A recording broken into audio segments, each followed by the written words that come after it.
फौजा मार मुकाइया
दरबार सच्चा तुद तखत सिर शाह पातशाहो निहचल चौर छत सज्जन सच्चा पातशाह सिर शाह दे शाहो जिस पास बैठिया सोही है सबना दावे साहो।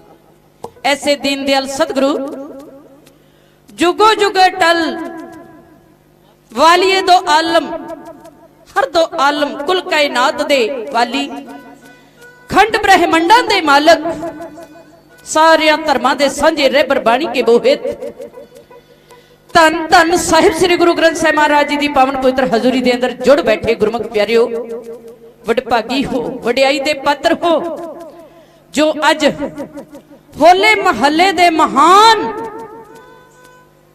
इस इतिहासक दिहाड़े दियां खुशियां नूं मुख रखदियां होया दूरों ते नेड़ियों वहीरां घत के पुजे हो। धरती है जिथों दशमेश पिता गुरु कलगीधर महाराज जी ने इस खालसा पंथ दी सिरजना करन दे वास्ते खालसा प्रगट करन दे वास्ते 5 सिरां दी मंग कीती सी ते मेरे गुरु कलगीधर महाराज जी ने चिट्ठियां सुनेहे भेज भेज के ते संगतां नूं इस धरती ते बुलाया सी ते जदों विरले विरले सिख सी 80,000 दा इकट्ठ इसे धरती ते होया सी। आखो सतनाम। ते अज लखां दी गिनती दे विच गुरु कलगीधर महाराज जी नूं प्रेम करन वालियां संगतां उन्हां दे दर्शन दीदारे करन दे वास्ते पुजियां। वडियाई दे पात्र गुरमुख प्यारियो जिन्हां दे अंदर खिच पैंदी है श्री आनंदपुर साहिब दी धरती ते दर्शन दीदारे करन दी। ये धरती सानू खिच पाउंदी है, असीं खिचे हुए वहीरां घत के इत्थे पुजदे हां। महाबली तपस्वी वीर योद्धा पिता पंथ दा एक अकाल दा पुत मां गुजरी दे दुध दी महाशक्ति ओ मुड़ के जमना नहीं ओदे नाल दा पुत गुरु कलगीधर दशमेश पिता जी का बख्शिश किया होया फतेह का नारा आओ सारे बुलंद करिए, क्योंकि समा जिहड़ा है वो बहुत ही सीमित है। 10 मिनट ते 15 मिनट जदों ढाडियां दे अनाउंस हुंदे ने सच करके जाणियो सानू उस वेले समझ नहीं आउंदी ਵੀ ਇਹਦੇ ਵਿੱਚ ਸਾਡੇ ਸੁਰ ਦੇ ਵਿੱਚ ਸਾਜ਼ ਆਉਣਗੇ, ਸਾਡੀਆਂ ਆਵਾਜ਼ਾਂ ਖੁੱਲਣਗੀਆਂ ਜਾਂ ਅਸੀਂ ਕੁਝ ਬੋਲ ਪਾਵਾਂਗੇ। ਸੋ ਇਸ ਦੇ ਲਈ ਧੰਨਵਾਦ ਕਰਦੇ ਹਾਂ ਜਿਹੜੇ ਸਮਾਂ ਦੇ ਕੇ ਸਾਨੂੰ ਨਿਵਾਜਦੇ ਨੇ। ਤੇ ਆਓ ਗੁਰਮੁਖ ਪਿਆਰਿਓ, ਫਤਿਹ ਤੋਂ ਵਾਂਝੀ ਕੋਈ ਆਵਾਜ਼ ਨਾ ਰਵੇ। ਸ੍ਰੀ ਅਨੰਦਪੁਰ ਸਾਹਿਬ ਦੀ ਧਰਤੀ ਤੇ ਆਇਓ, ਜਿਹੜੀ ਧਰਤੀ ਤੋਂ ਸਾਨੂੰ ਫਤਿਹ ਮਿਲੀ ਹੈ। ਤੇ ਕਿਉਂ ਫਤਿਹ ਦਿੱਤੀ ਹੈ? ਤਾਂ ਕਿ ਅਸੀਂ ਫਤਿਹ ਗਜਾਉਂਦੇ ਰਹੀਏ ਤੇ ਜੀਵਨ ਦੇ ਅੰਦਰ ਫਤਿਹ ਪਾਉਂਦੇ ਰਹੀਏ। ਆਗੇ ਆਵਤ ਸਿੰਘ ਜੋ ਪਾਵੇ, ਵਾਹਿਗੁਰੂ ਜੀ ਕੀ ਫਤਿਹ ਬੁਲਾਵੇ। ਰਸਨਾ ਕਰੀਏ ਪਵਿੱਤਰ ਗੱਜ ਕੇ ਆਖੋ ਜੀ, ਵਾਹਿਗੁਰੂ ਜੀ ਕਾ ਖਾਲਸਾ, ਵਾਹਿਗੁਰੂ ਜੀ ਕੀ ਫਤਿਹ। ਇੱਕੋ ਹੀ ਸ਼ਬਦ ਕਹਿ ਕੇ ਖਿਮਾ ਦੀ ਜਾਚਕ ਹੋ ਜਾਣਾ। ਖੁਸ਼ੀਆਂ ਦਾ ਤਿਉਹਾਰ ਹੈ ਹੋਲਾ ਮਹੱਲਾ। ਔਰਨ ਕੀ ਹੋਲੀ ਮਮ ਹੋਲਾ। ਕੱਚੇ ਰੰਗਾਂ ਦੇ ਨਾਲ ਦੁਨੀਆ ਹੋਲੀ ਖੇਡਦੀ ਹੈ, ਇੱਕ ਦੂਜੇ ਤੇ ਰੰਗ ਸੁੱਟਦੀ ਹੈ। ਪਹਿਲਾਂ ਤੇ ਰੰਗ ਸੁੱਟਦੇ ਸੀ, ਅੱਜ ਤੇ ਉਹ ਹੋਰ ਹੀ ਰੂਪ ਧਾਰਨ ਕਰ ਗਈ ਹੈ। ਹੋਲੀ ਚਿੱਕੜ ਵੀ ਸੁੱਟਿਆ ਜਾਂਦਾ ਹੈ, ਪਾਣੀ ਪਾਇਆ ਜਾਂਦਾ ਹੈ, ਕਈ ਤਰ੍ਹਾਂ ਦੇ ਨਾਲ ਇਸ ਹੋਲੀ ਨੂੰ ਲੋਕ ਮਨਾ ਰਹੇ ਨੇ। ਪਰ ਮੇਰੇ ਸਤਿਗੁਰਾਂ ਨੇ ਆਖਿਆ, ਤੁਹਾਨੂੰ ਤੇ ਪੱਕੇ ਰੰਗ ਚਾੜਨੇ ਹਨ, ਮਜੀਠੇ ਰੰਗ ਦੇ ਵਿੱਚ ਰੰਗ ਦੇਣਾ ਮੈਂ ਆਪਣੀ ਕੌਮ ਨੂੰ। ਲਾਲ ਰੰਗ ਤਿਸ ਕੋ ਲਗਾ ਜਿਸ ਕੇ ਵਡ ਭਾਗਾ, ਮੈਲਾ ਕਦੇ ਨਾ ਹੋਵਈ ਨੇ ਲਾਗੇ ਦਾਗਾ। ਇਸ ਮਜੀਠੇ ਰੰਗ ਦੇ ਵਿੱਚ ਆਪਣੇ ਮਨ ਰੰਗ ਲਓ ਤਾਂ ਕਿ ਤੁਸੀਂ ਸਦਾ ਹੀ ਚੜ੍ਹਦੀ ਕਲਾ ਦੇ ਵਿੱਚ ਰਹੋ। ਤੁਹਾਡੇ ਉੱਤੇ ਜਿਹੜੀਆਂ ਮਰਜ਼ੀ ਮੁਸੀਬਤਾਂ ਆ ਜਾਣ, ਤੁਹਾਡਾ ਮਨ ਫਿਰ ਵੀ ਚੜ੍ਹਦੀ ਕਲਾ ਦੇ ਵਿੱਚ ਰਹੇ। ਤੁਸੀਂ ਕਦੇ ਢਹਿੰਦੀਆਂ ਕਲਾ ਦੇ ਵਿੱਚ ਨਾ ਜਾਓ। ਤੁਸੀਂ ਹੋਲੀ ਨਹੀਂ, ਤੁਸੀਂ ਹੋਲਾ ਖੇਡੋ। ਤੇ ਫਿਰ ਐਸੇ ਰੰਗ ਚਾੜ ਦਿੱਤੇ ਗੁਰੂ ਕਲਗੀਧਰ ਮਹਾਰਾਜ ਨੇ ਆਪਣੀ ਕੌਮ ਨੂੰ। ਐਸੀ ਪਾਣ ਚਾੜ ਦਿੱਤੀ ਇਸ ਧਰਤੀ ਤੋਂ, ਅਣਖਾਂ ਦੀ ਗੁੜਤੀ ਦੇ ਕੇ। ਤੇ ਸਾਨੂੰ ਐਸੇ ਉਸ ਰੰਗ ਦੇ ਵਿੱਚ, ਪੱਕੇ ਰੰਗ ਦੇ ਵਿੱਚ ਰੰਗ ਦਿੱਤਾ, ਜਿਹੜਾ ਰੰਗ ਨਾ ਚਮਕੌਰ ਦੀ ਗੜੀ ਦੇ ਵਿੱਚ ਕੋਈ ਉਤਾਰ ਸਕਿਆ, ਜਿਹੜਾ 10 ਲੱਖ ਚੜ ਕੇ ਆਇਆ ਸੀ, ਨਾ ਸਰਹੰਦ ਦੀਆਂ ਕੰਧਾਂ ਦੇ ਵਿੱਚ ਉਹ ਜ਼ਾਲਮ ਉਸ ਰੰਗ ਨੂੰ ਉਤਾਰ ਸਕੇ ਜਿੱਥੇ ਛੋਟੀਆਂ ਜਿੰਦਾਂ ਨੂੰ ਚਿਣ ਕੇ ਸ਼ਹੀਦ ਕਰ ਦਿੱਤਾ ਗਿਆ।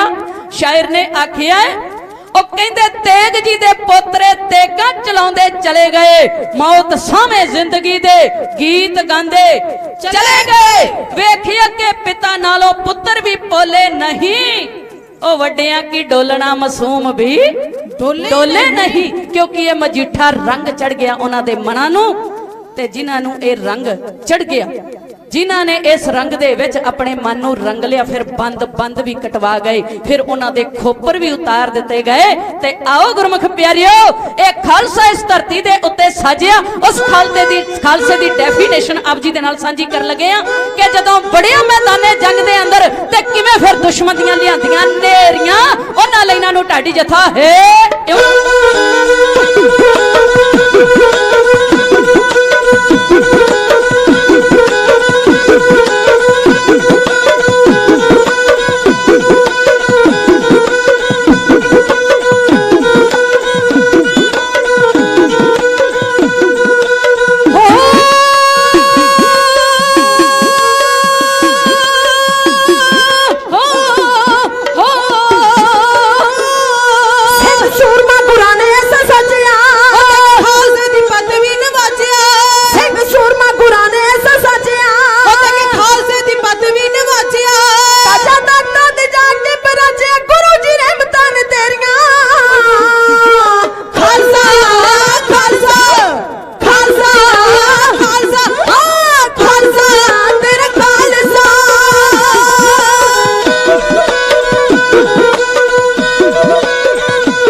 सूरत ते सिर दसतार सोनी साडा वखरा रूप संसार विचों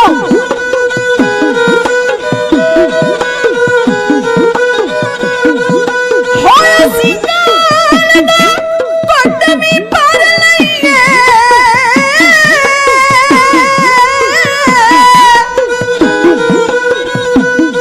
साडे सामने घोड़ियां हारियां ने सानू एवें ते नहीं सरदार कहंदे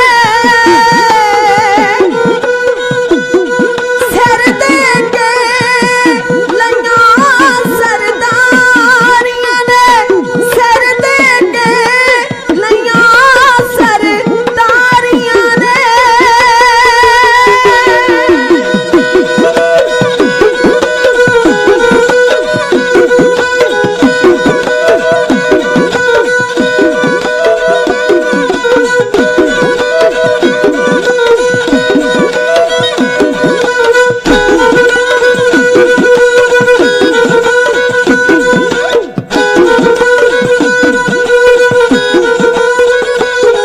ਇਹਨੂੰ ਬਖਸ਼ ਦਿੱਤੀ ਤੇ ਸਰਦਾਰੀਆਂ ਦੀ ਸ਼ਾਨ ਸਾਰੇ ਜੱਗ ਤੋਂ ਨਿਆਰੀਆ ਇਹਨੂੰ ਬਖਸ਼ ਦਿੱਤੀ ਤੇ ਸਰਦਾਰੀਆਂ ਦੀ ਸ਼ਾਨ ਸਾਰੇ ਜੱਗ ਤੋਂ ਨਿਆਰੀਆ ਇਹਦੇ ਨਾਲ ਕੋਈ ਹੋਵੇ ਨਾ ਗਦਾਰੀਆਂ ਉਹ ਫੇਰੇ ਅਰਦਾਸ ਮੇਰੀਆਂ ਖਾਲਸਾ ਖਾਲਸਾ ਖਾਲਸਾ ਖਾਲਸਾ ਖਾਲਸਾ ਖਾਲਸਾ ਹਾਂ ਖਾਲਸਾ ਤੇਰਾ ਖਾਲਸਾ ਹੋ ਹੋ इस खालसे ने दुनिया दे अंदर केवल गुरमुख प्यारियो ए नहीं कि मैदाने जंग दे अंदर ही लड़े आ मनुखता दी सेवा करके भी एक बार दुनिया नू दस दिता कि इस धरती ते कोई है जेड़ा हर एक दी बांह जेड़ी है ओ आके फड़ लेंदा है।